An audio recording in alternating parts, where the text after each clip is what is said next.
Hello and welcome to the Left Wing podcast. It is Tuesday evening and we have so much to talk about it is hard to know where to start. The URC quarterfinals delivered drama in spades, and if that wasn't enough, this morning it was announced that Stuart Lancaster is returning to Irish Rugby to become the Connacht head coach. I'm delighted to be joined in studio for this week's chat by Luke Fitzgerald as always, and by a special guest, Leinster legend Reggie Corrigan, and my old pal from Sunshine's Talking Sport as well. How are you, Reggie? I'm very well, Will. Happy to return the favour of all the great interviews you did with me over the years. I know. We'd have to have you on about 120 more podcasts and then catch up. Then we'd be just about even. Great to have you in. As I said, so much to get into. Picked a good week to have you on. But before we get into that, I was looking about your crossover, you two. One season, I think? Your first? Two, maybe. I feel like maybe a year and a half or so. Yeah. Well, I funny that you mentioned that. I was actually thinking about that coming in the car. Where I first met Luke, we were on pre-season to Dax. You probably don't even remember this. I remember. Pre-season to Dax. Hey, what are you going to say here? And I remember getting on the bus after one training session and going back down to the back, as us old lads used to do, we the back row, and going over to my seat in the corner, and there's one Luke Fitzgerald sitting in the corner, and I'm like... You and he's looking at me going, whoa. So anyway, he shuffles one seat over in fairness to him and sits beside me. So got chatting to him on the way and said to him, "You enjoying the trip so far?" He says, yeah. Bit nervous. Got my exam results coming out next week. And I said, "What university?" And he says, "My leaving cert." So I said, "Right, Reg, your days are probably starting now when leaving certs are coming into play for Leinster." I'd say you're probably more worried what you're going to see when you open the envelope, I'd say, were you? I sure was, yeah. My mother I actually forgot the day it was coming out, and my mother rang me with them at breakfast. Yeah. So there wasn't that many to count up, Will. So it was great times. I mean, it was a great trip. It was a great trip, and I kind of came in at such a good time because there was a kind of nice young bunch of lads coming in. Cheika was fiery, he was high energy, he was getting things moving, he was getting the squad in the shape that he wanted. And it was just a good energy about the place. You could feel like that it was a place that was kind of had been hurt. I was there, and you could I was at the match in 2006 against Munster in my Leinster rugby kit, and I just said, I better show up here just in case I'm the only Leinster fan without the gear, and then it turned out I was the only one with the gear. It was just a perfect time to be coming in, and we had a few lads like Reg, Keith Gleeson was always brilliant with me. I remember Felipe played on for ages though. For the week over there because we were down around Dax, and it was Feria time, the crossover between the south of France and the north of Spain, and there was bulls running through the streets, and for the whole week we were there, as I said, it was Feria, and there was the locals were just dressed from head to toe in white with a red cravat thing. Yeah. Felipe saw this and we didn't see him for the week. He literally disappeared, and I think he arrived back 2 days before the end of the tour in a wine and beer stained white. It was a few lads there, but it was a serious show. I wonder, do you remember? I tell this story like it was I had a few embarrassing moments. Rory McIlroy up there, but this one was right up there as well. Do you remember the match? So the day before the match, was it David Knox? Knoxy anyway, I only remember, I think it was David Knox, was our kind of backs coach. And the day before the game, Felipe is obviously not playing. I don't think Felipe was playing anyway. But he goes, we haven't got a kicker. So he asked me to kick before the game. He said, does anyone else here kick? And I was kind of, well, I have kicked. And this is just after training, like literally the day before the game. And I wasn't much of a kicker. And I remember we got pumped by Dax. We got beaten well, but like kind of 3 or 4 tries we got a consolation at the end. And I remember Owen Finnegan was with us at the time, who just come in. He was a kind of grumpy old campaigner, like really like unbelievable, unbelievable player. Like this guy, he was World Player of the Year at one point, I think, or very close to it anyway. But I remember we got the consolation try, and I was like, bring on the tea, and he goes, mate, you don't need the tea, like it's game's over, just get it over and we'll try and get another try. So he goes drop kick, and I go, drop kick's a bit much at this stage. Yeah. So anyway, he goes, mate, just kick it. So I was like, look, I better do this. So anyway, I go to drop kick the ball. I hit, you couldn't do this if you tried now. I hit all 3 posts and the ball the ball came back out. And I'll never forget the whole crowd. Like there must have been the whole kind of Dax emptied for the match in this stadium. I still remember the laughter. It was like I was actually at that game. I was over one of those French rugby camps at the time, and we all went to that game. I remember it was like Luke Fitzgerald's first game, and I was like, "Geez, he's not up to much." He's useless. We'd seen you playing skills. Like, geez, I was expecting more in his first game. And he had a bit of a rough week in his games. But it's funny because I googled like Luke Fitzgerald, Reggie Corrigan, just to see if anything came up. But the only search that returned was a match preview, a Borders game from that season. And to be fair, you guys in the first paragraph for the team news, it's like Luke Fitzgerald and Reggie Corrigan. So it says young back Luke Fitzgerald and veteran prop Reggie Corrigan make their return for this Friday. We're bookending the team, I think. Yeah. And then the Borders is a blast. My last game was against the Borders. I don't know if it was that one or the year after, but my last game ever for Leinster was against the Borders in Donnybrook. So a team that doesn't even exist anymore. Jesus, yeah. It was great times. We had a cohort of the older lads. Reg now, I wouldn't want to embarrass him, but like he was unbelievably good with the young lads, as was Keith Gleeson. I do remember Keith Gleeson and Dax kind of pulling me aside. Like he offered, he said, "Listen, do you want to?" Obviously, Gleeson's a pretty serious guy now. Yeah. Took his training really seriously. But I remember him saying, "Listen, if you want to have a chat, I'll tell you what the real important things are about being a pro and how you do it properly."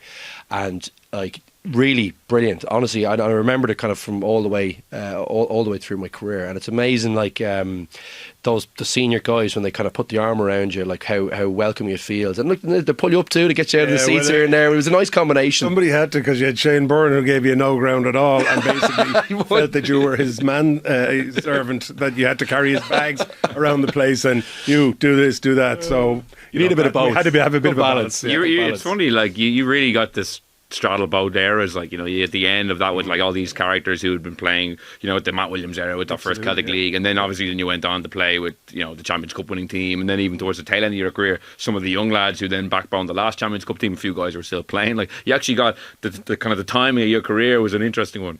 It was really, yeah, because you got all the superstars as well. You got your Drickos, your Johnny Sextons, Jamie Heaslips, who all go on to have over 100 caps for Ireland, and Mal was obviously a big part of that. Reg, Keith Gleeson, and then obviously at the end you have kind of some of the younger cohort there who are kind of like your Gary Ringrose coming in. Andrew Conway was kind of one of the young guns as well, so he went out to Munster now. But yeah, kind of got a good like even Luke McGrath's still obviously playing as well. He was my old gym buddy when I was a complete weakling at the end after my neck injury. But it was. Yeah, great times in there, and I was only there for 10 years, really. So I do feel like you're right. I think I felt like I got a bit of the changing of the guard on the other end as well. And your 10 was the end of my first. I'm only 10, so like I started just as professionalism began. So what was your first year with Leinster? 97. So professionalism was in 95. I started 97, 98 season was my first year, so I got 10 years of it as well. So I went from going in with the likes of, say, Nick Popplewell, Henry Hurley as the front row lads from those days. Munch was around in those, he was around forever. But, you had the likes of Neil Francis, you had Chris Pym in the back row, Robbie Love, great names. But they definitely came from the amateur era, So when I was starting to play for Ireland, there was such an amateur ethos to it compared to what it ended up being like for me in Ireland. That Paddy Johns, for example, and these guys, the Claw. It was old school. It really was. What was it like? So back to say year one as a professional. What was like professional rugby like for Leinster Monday to Friday, year one? Absolute chaos. No one had a clue what was going on. Really wasn't. I mean, you were getting paid now, so the idea was you trained every day, all day.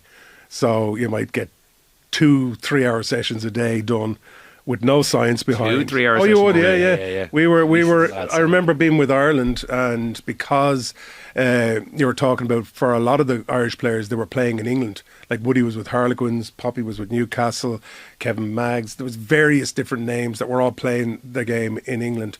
And because they were in England, which was a professional setup, the clubs were a professional setup, it was deemed that they were the best, and then you had the rest of the Irish team made up by lads who were actually playing in Ireland.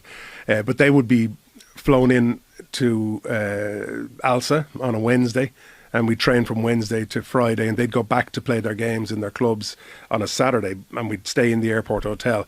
But it was literally a case of they'd fly in at 8 o'clock on the Wednesday morning, and we'd do a 3-hour session from 9:30 to 12:30 in Alsa, have lunch, and go back out and do another 3 hours from 2:30 to 5:30. Sleep that night, and I'm talking about beating. You're beating the living shit out of each other, because the guys in England had a point to prove, and the lads in Ireland were going, well, who do you think you are coming back here taking our jobs, kind of thing, and we're going to show you.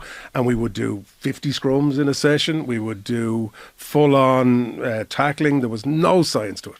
So by the time Saturday came for their games, they were going back to their clubs destroyed, absolutely destroyed. And I think then, and Brian Ashton came in as coach. You wouldn't maybe remember as a short-lived time he had here with Ireland, and before he found his way back over to Bath. But I do remember him coming in, and he was going to be this great saviour, or he was innovator going to, or whatever. Yeah, innovator of Irish rugby, coming from the background of being in Bath. And he was just flabbergasted at the lack of skill levels. Like, he couldn't believe that we were, and fitness levels, that we were so far behind the pace. And I think that's ultimately what changed in Irish rugby was, we caught up, but it took us 3 years. Yeah, from there to here is a long journey. It's funny you mentioned Cheika, your first year, your last year coincided with Michael Cheika's kind of the start of his era, and it's funny, I was at the Champions Cup final, chatting to a few different people, and people were obviously, a lot of Leinster fans over there talking about where Leinster go from here, and someone jokingly at first was like, do you know who Leinster actually could do it now? Michael Cheika. I think, they've had Lancaster, they've had Ninaber, tactically the lads are very clued in. But you know what they could do with maybe is someone to come in and just, I suppose, try to, I don't know how you describe it even, just get them over the line and instill that kind of edge to them in a big game. And it's I think he's moved away from that role, though, Will. I think he's not really But Leicester this year, he went into Leicester, who were a bit of a basket case. They're second in the Premiership. They're they have a home semi-final. So he got Argentina to the semi-final of a World Cup. It's not as if he's done nothing in the last 10 years. No, I'm not saying that. I'm just saying in terms of his role, Ninaber and I think Lancaster, if you think about them, they really want to be on the pitch. Yeah. Training the lads, going through technique and all that. And Cheika can probably do all those things. But my sense is he's probably moved a little bit away from that into the more director of rugby role. I'd say he's more, to be honest with you, in the Leo guys now. I'm or the saying Michael Cheika or whatever. I'm not saying that he would come in. Obviously, look, he's gone back to Australia. You said Ninaber, I'm thinking, I don't know if that's where he's... No, I'm not saying to replace Ninaber. I'm just saying, come in, clean house, and have him being I'm instilling what I instilled 10 or 20 years ago now in this current group of players. Because this, Leinster 33, Scotland 21. There's kind of some weird vibes around the team at the moment. They look... Bit of a malaise, I think, is maybe.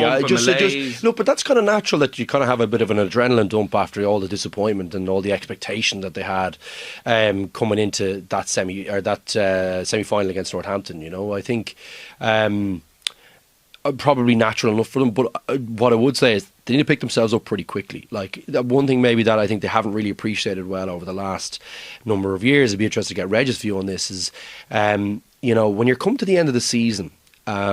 You need to play your best guys every week, because every team is fighting for their lives. There's people fighting for contracts. There's clubs that are kind of going out for relegation. It could be some clubs' last match in Europe. It could be their last match in the URC. There's guys ready to die. All of a sudden, those tries that you're kind of running in from 10 and 15 yards are all of a sudden taking you 10 or 15 phases because no one's given up. It's a completely different kettle of fish at the end of the year when you're coming up against teams. And I think maybe sometimes in the last couple of years, I think Leinster maybe haven't appreciated that, and I think that's maybe it feeds into some of the selections and maybe some of the casualness maybe around that. And I think they haven't been as battle hardened when it comes to the end of the season. I think there's a little bit of a mental thing there, but I also think there's a physical thing where the guys have been rested a little bit too much. Where I know the toll is hard on the body, but I think I think the way we used to manage it anyway was. We basically did very little stuff on our feet. You could do 45-minute sessions, really. They're not 2-3 hour sessions. Sure, no, not quite. They're all pretty short and sharp now, in fairness. They have it down to a fine art, in fairness. But we used to cut that down. We used to spend loads of time in the video room kind of preparing mentally and getting ready for the game and organising ourselves. And you kind of didn't have as much to do towards the end of the season on the training pitch. You were kind of, all that stuff was kind of already in the bank. It's all done.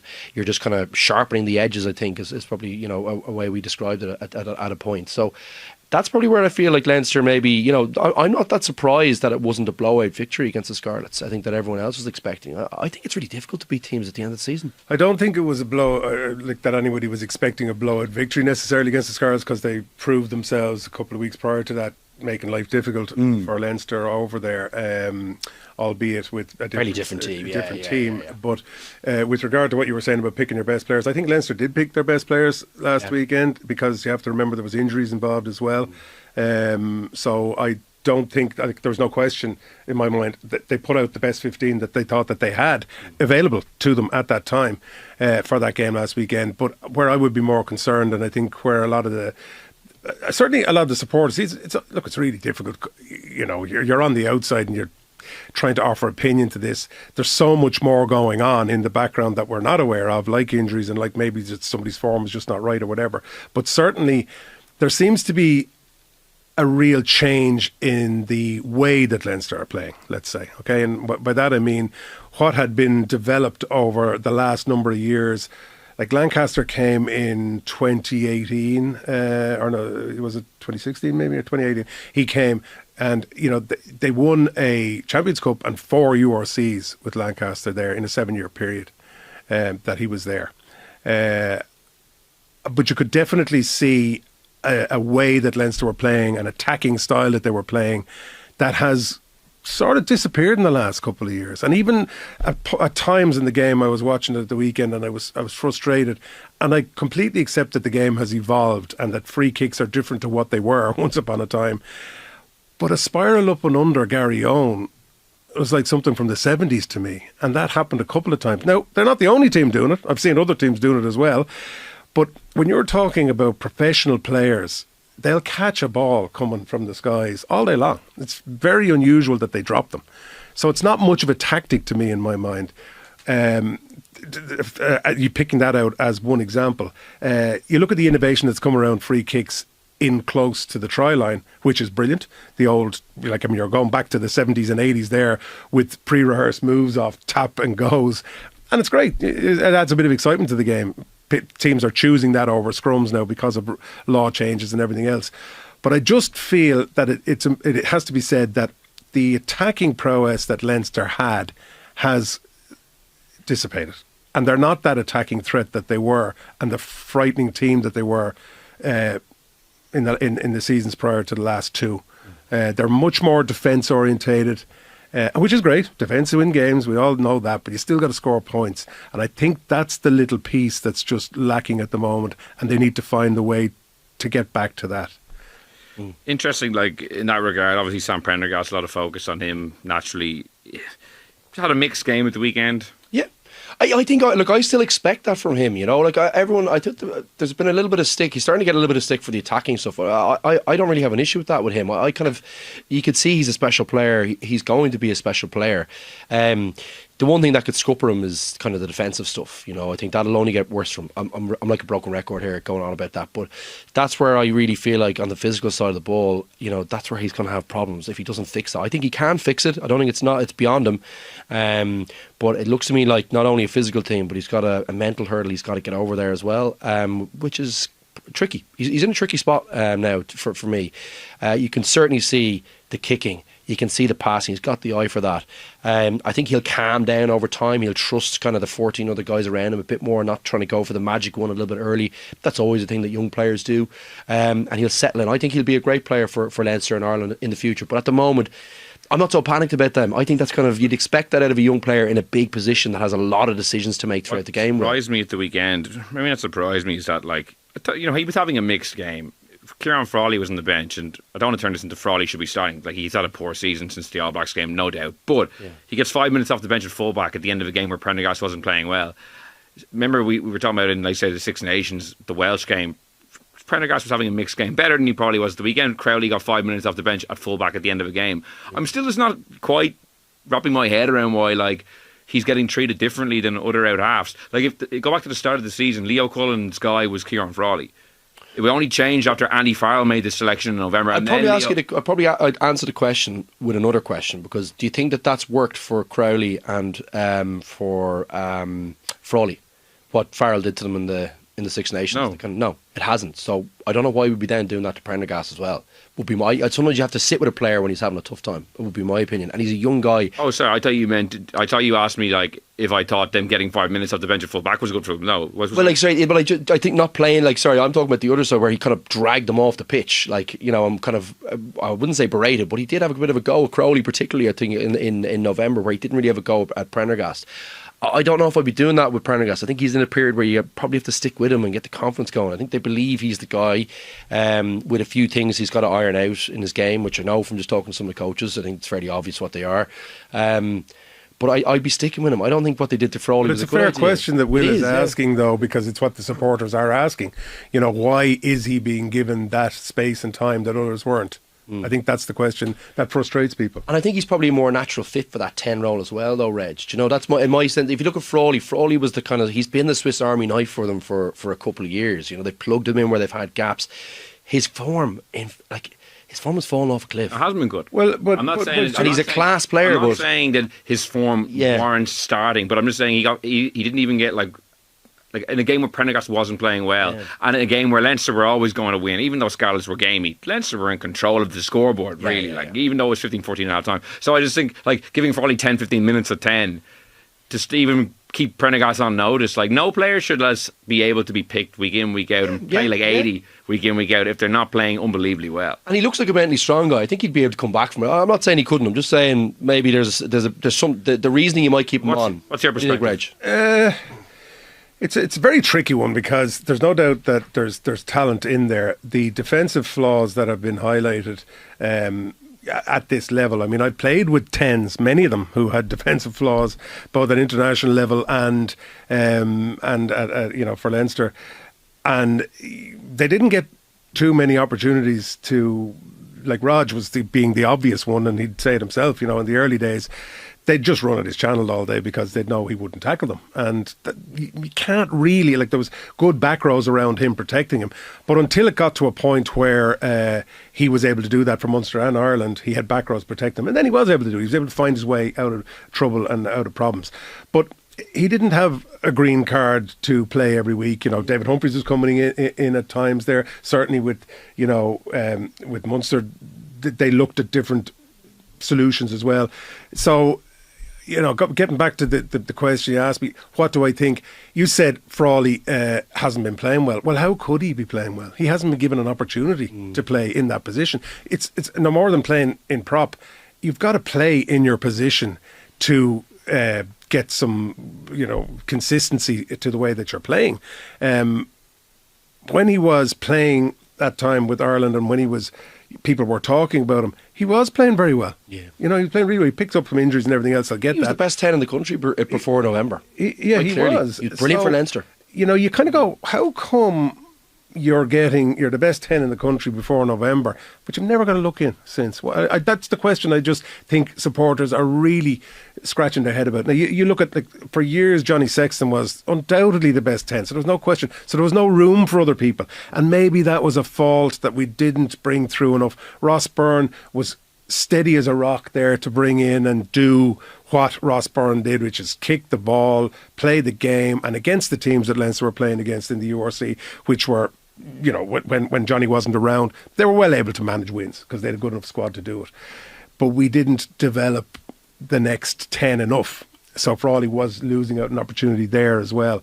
I think I think this season there should have been more of a balance around Prendergast and Frawley, giving game time to each. And then you could... I think he did suffer a little bit on that South Africa trip, particularly. Do you remember that? I don't remember the kick he missed in front of the goal. And he had a few dodgy ones there. I think he had a really rough trip over there. I think that was his opportunity to get back in the eye. But anyone listening to this will turn around and go, Prendergast missed 2 at the weekend right in front. And there are other examples. So, this isn't me having to go Prendergast. I'm just trying to, be a bit of a devil's advocate here and say there are arguments for both things. What you're saying is right. Yeah, a bit of a bad tour, but there are many, many other examples of bad games that have been had here as well. And as you go into these last 2 games, I mean, this is where we're going with this conversation, I presume, is the weekend and Glasgow.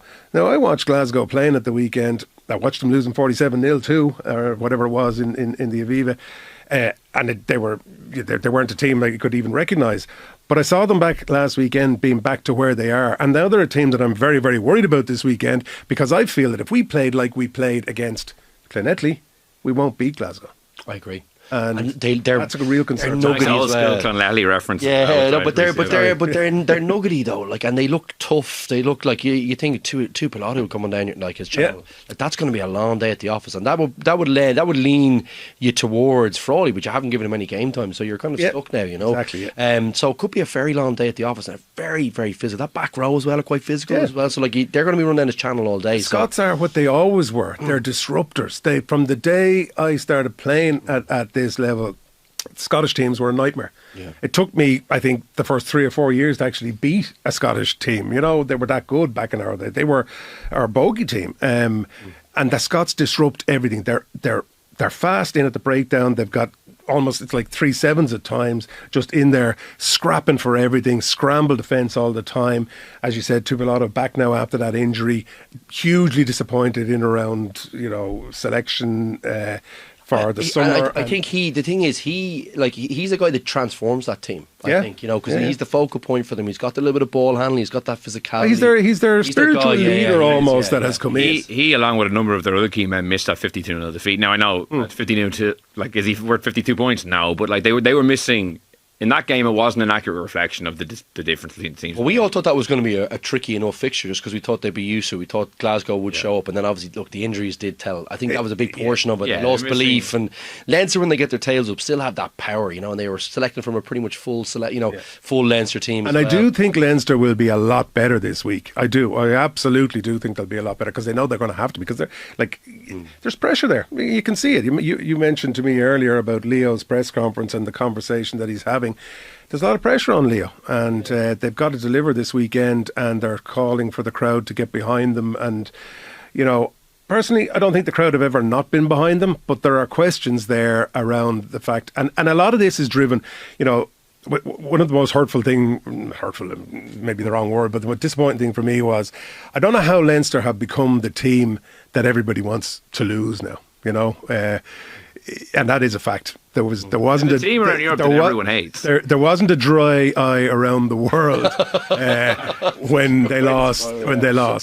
Bar in the blue, in a blue jersey. That was it. Finish up with the Leinster chat, like you mentioned earlier, like Leo Cullen's comments and feeling under pressure. Just going to play a bit of audio from after the game at the weekend when he's kind of talking about the Glasgow game this weekend and kind of imploring fans to come out and support the team. It doesn't really sound like the Leo Cullen we've come to know from these press conferences, where he's usually very kind of calm and kind of buttoned up. So let's have a listen to this. We need to be relishing the opportunity of playing in front of our home fans. This time last year we had people scrambling around the dressing rooms trying to book flights to South Africa, not knowing exactly. So literally I'm sitting here in the press conference not knowing exactly how we're getting to South Africa. So this year we know. We haven't decided, or hasn't been decided exactly what time. It's on Saturday. Please turn out in force. We would love to see you here in June and get excited about cheering on the team and all the rest. Because the fans, they feed off that energy. Like, as in the players feed off the fans' energy. Like, they're humans. The players are human beings. They want to do well. They want to do well. They want to feel that support behind them. So for us, it's just dusting ourselves off now. We'll see where everyone is. Like, it's great to be in the semi-final again. But we take nothing for granted. Like, we had the message, taking nothing for granted. I think, again, going back to the semi-final, we've already lost. Like, people were looking ahead. Everyone's looking ahead. Everyone is. Like, supporters, staff were trying to look too far ahead. So it was a real harsh lesson for us, but making sure we learn from that. So be excited now. I think that's great. I thought, that's proper. You could feel the emotion off him. I thought it was great. You could feel the pressure on him too. Like, there's pressure on him. We know Leo from the change room. What a captain. You always felt like he had his finger on the pulse. But you feel like, I think maybe he does need to inject a bit of emotion into this thing. And you could probably see that in the weekend. Maybe they are a little bit flatter than maybe he'd like them to be, and he feels like maybe the supporters are that little key that maybe gets them going again. So I love that. I thought that was great. I think we were always looking for emotion, I think, out of coaches, and usually he's very stoic. I agree, doesn't give much away. But no, I mean, Leo's a leader of men. I think you get that from that. You might say, and I think please is an unusual word to throw in there. It's not like him. But I like it. He wants it. You can feel like, he's hurting. I think he can tell a little bit that he's hurting a bit, and he really, really wants this one badly. So I like that. Yeah. Yeah, what do you make of it? I feel like he's definitely trying to inject enthusiasm, energy, excitement. Like, they do feel flat. It does feel like, Andrew Porter said, a few years ago, we don't count him in the URCs. It's about the stars and the jersey. Like, Leinster picked their team accordingly in the last couple of years in the URC knockouts. Now he's trying to kind of paint this picture that, this is the be all and end all, and we need it and we want it so much. Well, it is, it is the be all and end all. There's a huge amount of pressure on to deliver a trophy this year. And that's just the reality of it. There's emotion in him. There's also, I don't know, it felt that he wants, it was like as if he was saying, please give us an opportunity to show you what we can do and get behind us again. And, the numbers were bad at the weekend in the Clonettley games. They were, 12 or 13,000, which is very, very low for a Leinster game, especially in a quarter-final of the URC. There could be arguments for that. This game was taken out of their hands. It was marketed by URC. It's not been run by Leinster, those games, once it gets to the knockout stages. So maybe there wasn't the same drive that the Leinster marketing team put behind it when they're selling tickets for it. But the numbers were down, and that's unusual. And that wouldn't have gone unnoticed amongst the players. So I think it felt to me like he was saying, come out, give us an opportunity to pay you back. We know we owe you something, which is good to hear, because it makes me feel, right, this game against Glasgow, they're going to be so up for this game. There's no chance that they're going to be taking this in any way that they're going to win this game. They're thinking only about this weekend, because a couple of years ago it happened against Munster, the same thing. They lost in a semi-final of the URC, and they're doing it again here. They can't afford to lose another one in the Aviva Stadium, when they're expected to be the best team and they win. So it just felt like, that there's definitely a pressure there that he's feeling, and he just wants to show the fans, look, we're going to deliver this time. Be there for it. Don't miss out on this. Because he knows, and it is true, that when they do play the rugby that they can play, and when the fans do get behind them, they're unstoppable when they play at that level. They really are. And they've just fallen off that a little bit. So he's trying to stoke things up a little bit. And that's fair enough as well. Interesting to see if it works out, what kind of crowd they get at the weekend. The other big game last weekend, Sharks Munster. On paper, it looked like it was going to be a cracker. It turned out to be even better than that. We both picked wrong. But I feel like we were pretty close. Like, a draw and losing on penalties. I tipped Munster to sneak it away from home. But let's start with the penalties first, because obviously that's what everyone's talking about. Like, Jaden Hendricks going down with cramp, and then giving the wink, kind of a Ronaldo-esque wink, like against England all those years ago in the World Cup, getting a lot of criticism. And Ref should have wheeled him off. Like, it's cramp. It's not like he's pulled. It's not like it's a bad injury. I feel like get him out of there. Ref should have stepped in a little more heavy-handed. Not get him off the pitch, but move him 5 feet to the right and just kick the pen, or to the left or whatever, and let him kick his penalty. I'd say he should tell him to get up. Like, he can easily hop with a cramp. Like, I thought it was poor form. Like, it's like letting the pressure build on someone, let the crowd into it. I thought it was really bad form, bad sportsmanship, I think. But look, Crowley still nailed the kicks. You know what I mean? Like, and I think they were a little wobbly, but they went over. And I didn't like it. I think got to be big enough to get through them. In big kicks and big games in South Africa, the crowd will be kind of booing you as well. So you do have to deal with it there. It's not going to be a quiet place. They're fanatical about their rugby. They're kind of nearly like soccer supporters. Where they're. They're going to be shouting, they're going to be trying to put you off the pens, and you can see that. So, and I don't like that the players did it. I think that was poor enough form by him. You never like to see that. But the referee should have probably taken control of that situation and just said, "Here, clear the space." It's not like if he'd gone down in the middle of a game and with a clash or something, you say, "Look, that could be a proper injury. It's a cramp. You can hop out of here, like hop away, and move him along." I should have told the guys to just put him over the shoulder and get him out of there. Because there was enough Sharks medical staff there. They could. Well, that was really poor as well. Like, carried him out easily. It was silly stuff. Yeah, Crowley was surrounded in the middle of the pitch by 5 or 6 of their team. I just couldn't believe what I was looking at. I thought it was absolutely disgusting carry on by them. And Henrik said, I just expected better from it. What I couldn't get my head around is how quickly, this started before all of this. The very first kick, he was in Crowley's ear, and the ref warned him, and he told him, "I'll make you take the kick again." So the ref did step in, Luke, to be fair, at one point, and he did say, "Look, none of that. I'm not going to have any of that. I'll make you take the kick again," or whatever. And you can see Hendricks walking back, and Crowley was already kind of a little bit. But he got the 2 kicks in fairness to him. He did, but they weren't great kicks. They went over okay, but they weren't his normal wobbly, standard of kicks. So there was definitely something there. But the second one, for him to realise, okay, well, I can't talk to him again because the ref has already warned me. So what else can I do? So for him to, be thinking about, first of all, I'm going to nail this kick, but as soon as I do, I'm going to go down with a cramp. Give me a break. How do you think that way? Under that kind of pressure, how do you think that way? So I thought it was absolutely disgusting behaviour, and I'm getting all these, the people coming on going, "Oh, it's great for the game, and that's what we want." I mean, no, we don't. We don't want that. There was enough pressure on with the kicks. It was theatre there. Yeah. You talk about the ref should have stepped in. To be fair to the ref, they don't there's not a lot of protocol around this. I mean, I think Martin Williams was the last time we had a penalty kick out like this. Was it? Munster and Toulouse, remember how Were they as well? Okay, it's not something that happens all that often. So there isn't maybe a laid down protocol on what you should and shouldn't do. But it looked so bad on them. It looked so bad on them. And, the fact that their medical staff were talking to him afterwards, and Crowley, rightly so, was completely annoyed about the situation. And their players on the sideline screaming at scandal as well. I mean, it was just bad form all around. That being said, it was a fantastic game of rugby. I loved it. What a game. I mean, I just didn't know what way it was going to go. It was...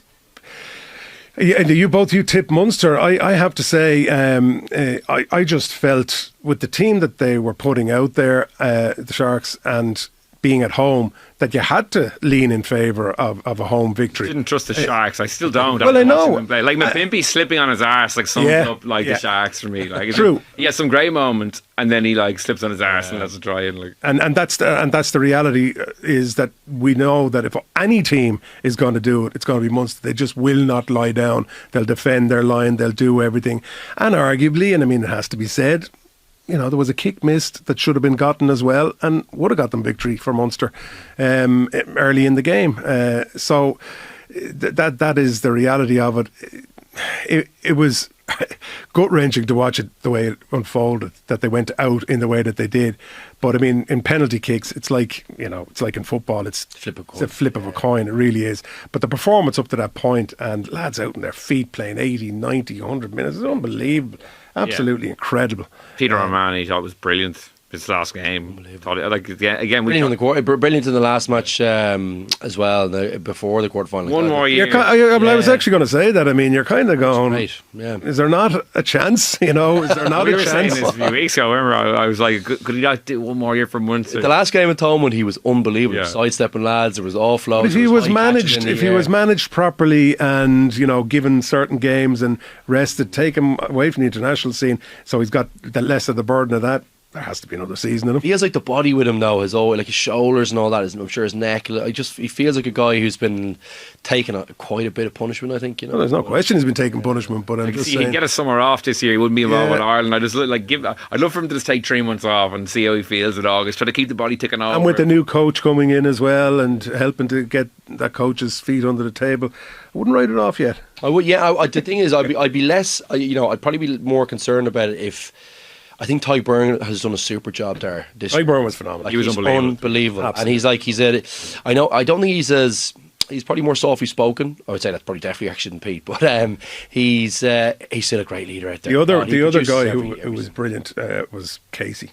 Oh, he's oh my God, he great, was, isn't he? Yeah, because he was the absolute,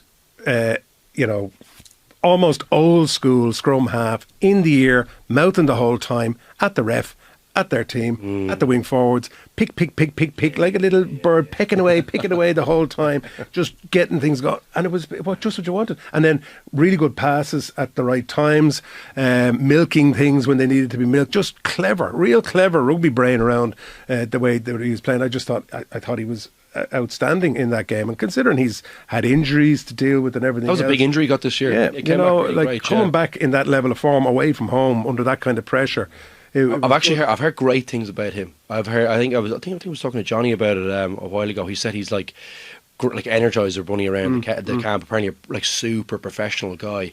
What about Murray's kick as well? Oh, fairness. Unbelievable. Yeah, he was always a big time. He's a real calm head. Halfway line, serious. Yeah. His last action as a Munster player, pretty much. Proper gutsy. Yeah, he's always been that kind of guy, though. I think Murray's been a big game player since, even since Kidney brought him in. Remember, I was thinking, how did that happen? And it was, in fairness, it was a robbery of Owen Redden, who'd been playing brilliant at the time. But in fairness, the foresight to see the guy, and I have to say, that was the one thing that stuck with me when he was a young guy. I was like, well, you could see he was a bit unpolished and there was a bit to go. But one thing that was always kind of evident with him is he's got such a calm head and the shoulders, and you could see that. And he finished his career kind of with one of his strongest traits, kind of really showing through for the team, So very disappointing, but I'm sure pleasing as well to have made the big impact at the end, What was the kind of, Munster were 21-10 up with about 15 minutes to go, 20 minutes to go. What was the... How did the Sharks get that game to extra time, do you think? There's obviously the scrum. Physicality told a bit towards the end for me, You just they had a very strong human bench. Beings, very strong. And it was kind of a bit relentless at the end. It was the classic kind of like second half against a South African team. I feel like I've seen the Springboks a million times be down double digits and then just come surging back into it with this power balls and scrums, and you kind of think you could see your guys going, you've got to try and play territory again. Yeah, but when that was happening, lads, you were thinking, this is it. Munster are gone. They're going to lose this, because that pressure did, 21-10, as you said, come back, and then for all the world it looked like that power was going to tell again and they were going to get over, and somehow Munster managed to defend it and find themselves back down the pitch and get it to, it was clever management of the game. They were looking to get it to extra time and get it to penalties. I think Irish teams have done relatively good against that pressure. I think we've got a bit of a grittiness in us and a fitness level, I think, that maybe we didn't always have. And I feel like we do generally okay against the South African teams, and I think that's probably why it's that kind of... I think we have a bit of a toughness about it. You might say, do we deliver on a few different areas? Have we got the kind of calmness to maybe deliver, say against New Zealand with all that possession, those kind of games? Maybe, or England, maybe Grand Slam, we don't really play our best rugby or don't show our best stuff. But I don't think you can ever really say an Irish team, doesn't have that kind of grittiness and toughness. And I think that's maybe why we do okay against them, is because when the onslaught's coming, our guys are still kind of able to dig in and find some way of kind of staying in the game. And I think we've been pretty good against them for a while, Yeah, big moment, just after they scored, tried to go 21-10 up, they dropped the kick off and give away a penalty for offside right in their own territory, which let the Sharks go into the corner, and they probably held the ball for 5-6 minutes, got a couple of penalties, and eventually scored to try to get them back in the game. If they catch that one kick off, I really think they win. Yeah. I just think even relieving that pressure, taking another couple of minutes off the clock outside of their own territory could have been the differentiator. They dropped the ball straight from the kick off and give away a penalty. It feels like you can feel the groan, nearly the kind of the whole stadium. Well, not obviously the search, but you can feel everyone watching, and the team going like crap. Now we're in a hole now. Because they get the stroke of luck with Pimpy slipping on his arse, and then that's given almost straight back in with and they were pretty good though. They had a few they played some nice rugby as well outside of that. I know they got a bit of luck there, but I think they were. I thought Kilgallen and Nash, they looked dangerous. Really good. That's what I'm saying. The Munster backline at the moment, they're a threat. They get the ball out wide quickly, and they're a threat. They've got good. And I would say as well, the one with Abrahams, I know it doesn't feel like it was a big moment. Because obviously they go on and they have that incident where they drop the ball off the kickoff, but that tackle, there's 2 or 3 guys trying to make that tackle. Abrahams comes in at the end, doesn't stop the ball coming out in the first half, and you're kind of going, that gave the Sharks a bit of a lift, and that was a super finish. Now he finished it from a mile out, but that one to me felt like you were comfortable there. You had him. There was literally 2 guys were holding on to him. Abrahams comes in and doesn't. It's a poor enough defensive moment for him, and I think that was another moment. It felt like they were all controlled. Most of the stuff was fairly controllable, but that's the thing in the big day. It's hard to hold on, and I think hard to hold on away from home in South Africa as well. I think so it's. I think they did well to get to where they got to. I think they'll be disappointed when you get that close to not get the job done, as always. But it was definitely you wouldn't be embarrassed by the effort put in. Certainly not. How do you think they're set, say, for next season then? McMillan coming in, obviously. O'Mahony gone, Murray gone, Stephen Archer retiring, who's a stalwart, but, obviously not a star player, but someone who was starting again for them last weekend, so still kind of one of the guys that they have to get to lean on. I actually think they'll do better next season because there won't be as much pressure on them, or shouldn't be as much pressure on them as there has been in the last couple of seasons, given exactly what you said. There's a little bit of a rebuilding phase going on. I think there's some lovely talent coming through in Munster as well. Their front row is probably struggling a bit. You know, there needs to be some young talent coming through there. You mentioned Milne earlier. I think that's going to be a big addition. I think he'll get a lot of game time. I think they'll be that impetus of young blood, let's call it, is going to give them a little bit. It'll be refreshing, and with a new coach and everything else, I think they'll be given a license to go out and play a little bit. As I said to you, I think their backline is quite exciting when it gets good ball. I think Crowley's coming back into a good vein of form again. The service from Casey to him works brilliantly. It's a really good combination. It's very fast. Now it's a question of what else they can do around the centre, combinations to unpick the locks of defences that they're going to come up against, because defences are just so good now. But getting the ball to the wings in the modern game, and I think we're seeing this so much with South Africa, for me it's getting the ball to the wings as quick as you can. You look at a Darcy Graham, for example, as well, where there's real speed. Look at Bielberry, look at Bordeaux, what they're doing. Yeah. Like, for me, the modern game is moving back to absolute speedsters on the wing and getting the ball to them, getting to do something that had gotten away from for a while, where they were just going for size all the time and it was bosh everything up. So I think Nash has got real talent in that sense. Looks really, absolutely as well. Yeah, they've got talent there. So if they work on getting quick ball to the wings and working off that, I think they'll do very well, and they'll be given a free rein to do that. And I do think there's going to be less pressure on Munster next year, purely because there is a changing of the guard, and the new coach will be given a bit of a honeymoon period to bed himself in and see what's going to happen. So I think they have guys who are kind of nice. There's a nice fit there for those positions, though, Reg. I think tight head's the only one you kind of say you'd love just someone like a real. So that's the area where I'd be a little bit worried if I was them. I think they look like they've recruited quite well into the other positions. Yeah. Ahern, you'd love if Ahern can step up. If he's shown the promise, he could step into Pete's shoes there, and kind of naturally you've got a nice fit there. He's a big man as well. Great out in the wide spaces as well. He's like another option for them there. They have got leaders in the group. Like, that's not going to. I think they have enough there in terms of you think Byrne, Klein is a bit of a leader in that group as well. Yeah, and I think Casey and I like Crowley's head. Look, whatever you say about him, I know he had a bit of a dip in form, but he looks competitive to me. He's nuggety. He likes to tackle. He's physical himself. He's a guy you could kind of follow into battle. I think the pressure will really come on him to really be that leader in the group. He's going to need to step into that into that kind of into that role a little bit more, I think, next year. And I think he's well able to do it. I think he to me is one thing you never doubt about him is the kind of mentality with him. I think he's had a few bits where his skills or his kicking or whatever has kind of let him down.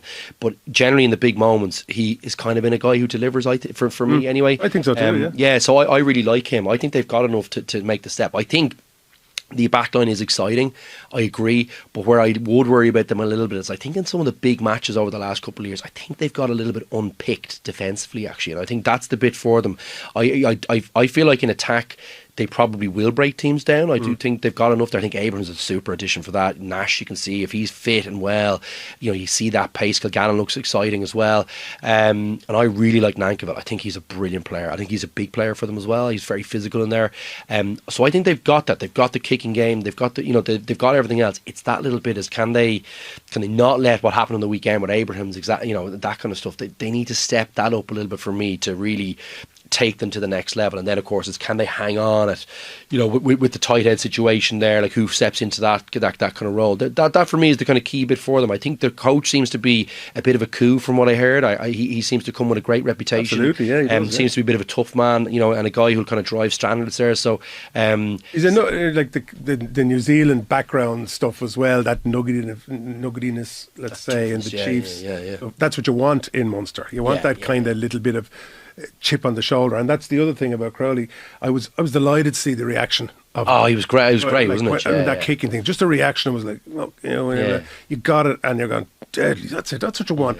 You need him angry because he hasn't been treated.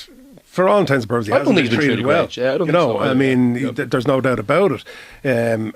And there's no point sitting at home licking your wounds. You need to go out there on the pitch and be angry and annoyed and go, really? You're not going to pick me? Well, you're going to pick me, and here's why. And that edge. Rog always had it, didn't he? Rog had that little chip on the shoulder, always, edge, even at the end. confidence, arrogance, whatever people wanted to call it, doesn't matter. Yeah. That's what makes you a winner. Like Johnny, the same. Johnny had massive, chips and everything else, and that's Rog and himself. The famous photo of the two of them in each other's faces.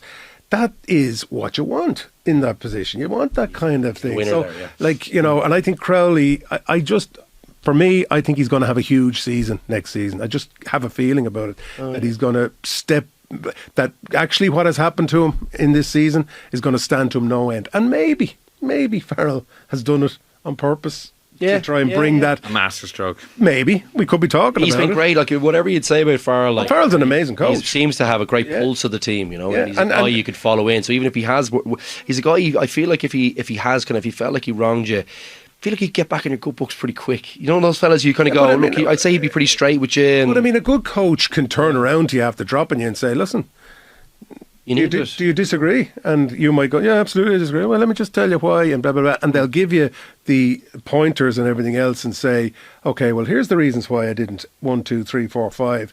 And nobody likes criticism. Doesn't matter what age you get to in life. Nobody likes criticism. But as you get older, you can look back a little bit and go, well, you know what? That's exactly what I needed. That was the kick in the arse that I needed at the time. And although I couldn't see it at the time, and although I might not have been willing to accept it at the time, it was the best thing that ever happened to me.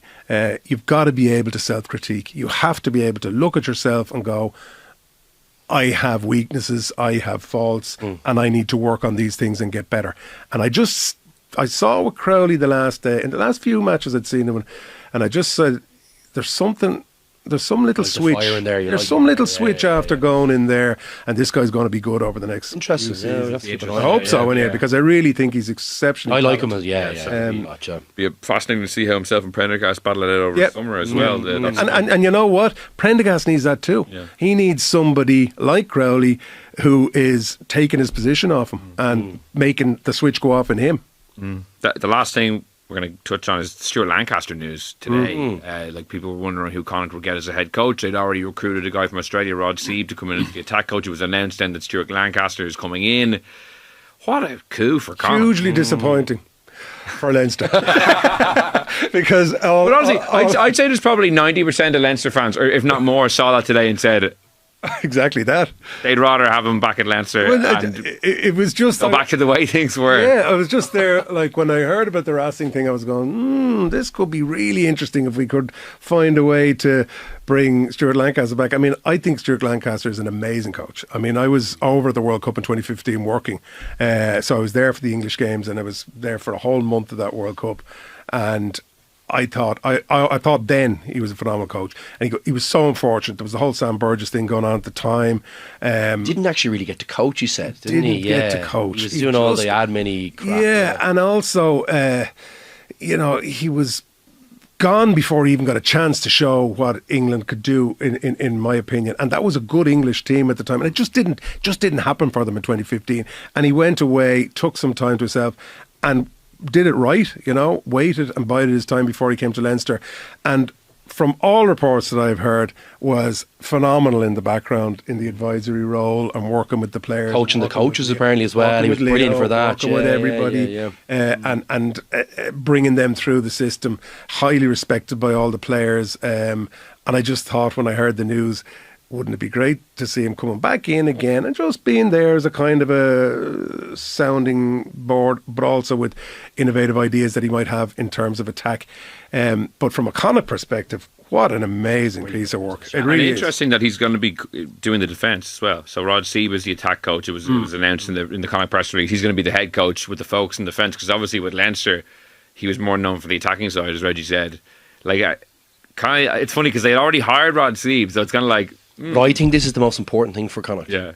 I'm broken record with you. I am. It's just like you could see the attacking talent. They've had that for a while. I think they can break nearly any team down at different points, but you cannot be conceding. Like, what were the average? Was it 29 or 30 a game? It was something ridiculous. They're better than that. You've got to have a bit of unity amongst the squad. You want to have that spirit to dig in for each other and put in a physical shift on the defensive side as well.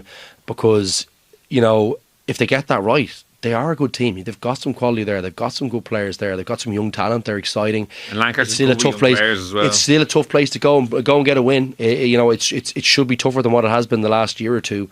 And I think maybe having someone like him, I think he's the right guy to just get the pulse right on that defensive side of the ball as well. He's a brilliant coach. He loves kind of technically looking after guys too. He's brilliant with the younger guys.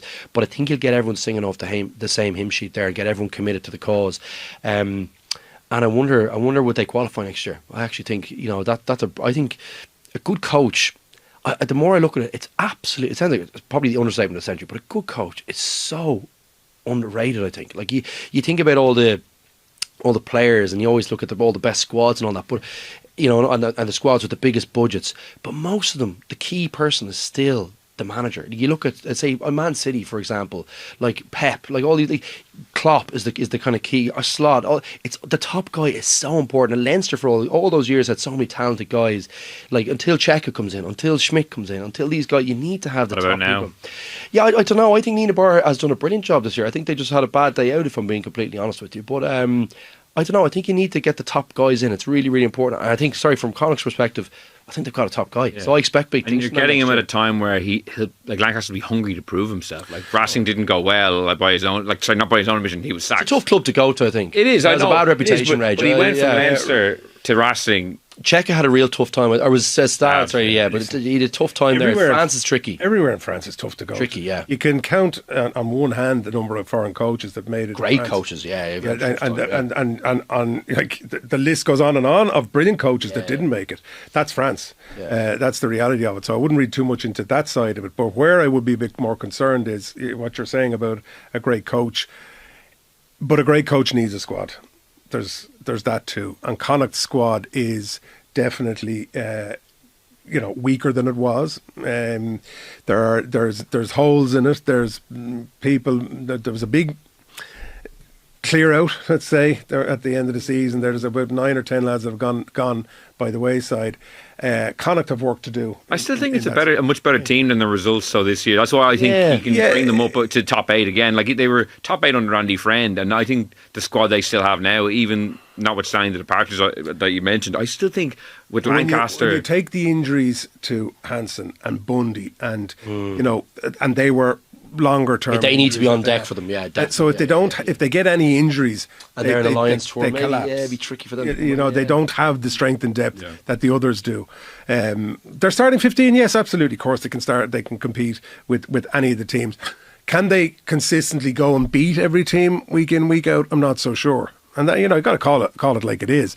They have a good squad, but they could do with a few more players. No more than Ulster could do with a few more players. This is the point I'm making. I think home, though, Reg, for me, the bit at home, I think home was always, when you went to the sports grounds, they used to be, they were tricky. When they were good, they were tricky to beat at home. They knew how to play the conditions. They were played a bit.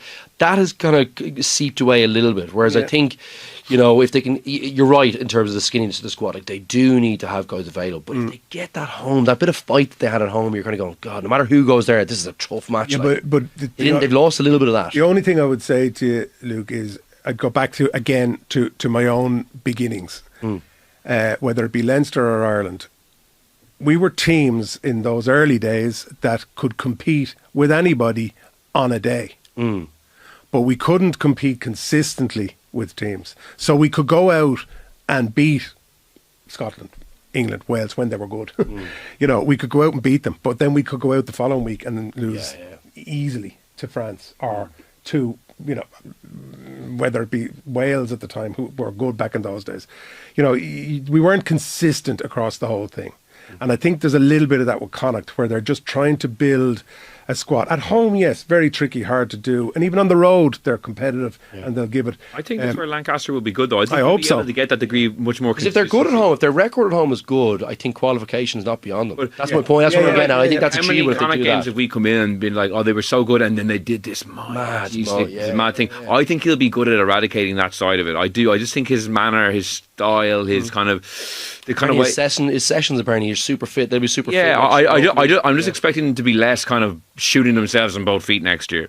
that's just what I'm expecting less of expect that. a good coach to have that impact, Yeah. you know. And I think if you're good defensively, which is his job, I think that kind of feeds through to a lot of other stuff in your game. You know, it's The very hard Connacht fans to. must be buzzing today. Like that, that's a real statement. It's huge. Event. Like, Oh, they are buzzing. I've seen Yeah. a few things before we came in online already. They can't believe it. Yeah. They really can't believe it, and it's a great piece of business. And let's give a little bit of credit. We don't do maybe often enough, but like that was okayed by the RFU as well.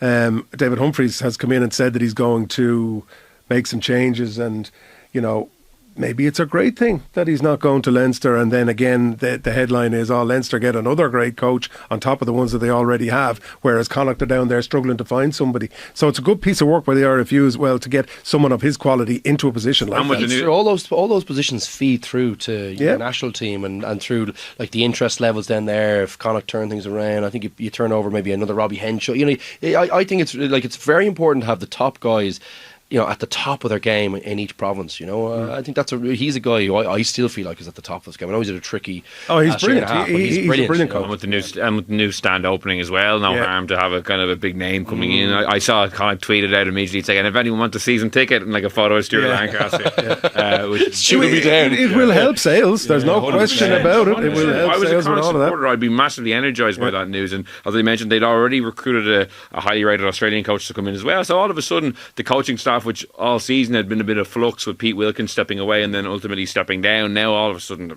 very low. It's ambitious. The stadium's ambitious. The coaching staff additions are ambitious.